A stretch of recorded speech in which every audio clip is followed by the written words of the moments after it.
সম্মানিত সুধী, আসসালামু আলাইকুম। এআর হোমিও হলের পক্ষ থেকে সবাইকে জানাই আন্তরিক মোবারকবাদ ও শুভেচ্ছা। আমি ডাক্তার মোহাম্মদ আতহার আলী। আজ একটি মেডিসিন নিয়ে আলোচনা করব, তা হচ্ছে নাক্স ভূমিকা। এটি আমাদের পেটের যাবতীয় সমস্যার জন্য নাক্স ভূমিকা অত্যন্ত কার্যকরী। নাক্স ভূমিকা চুন পোড়া ডেক, পেট ফাঁপা, অজীর্ণ, বদহজমের জন্য এবং খাদ্যের কোনো ক্ষতির থেকে নাক্স ভূমিকা অত্যন্ত কার্যকরী ওষুধ। এই ওষুধটি হচ্ছে ডাক্তার ওয়েলমার শোয়েবের, Germany. Doctor Willmar Schwabe, Germany. আসুন আমরা গ্যাসের জন্য, গ্যাস্ট্রিকের জন্য, আইবিএসের জন্য নাক্স ভূমিকা ব্যবহার করি।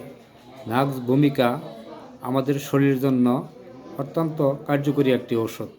আসসালামু আলাইকুম।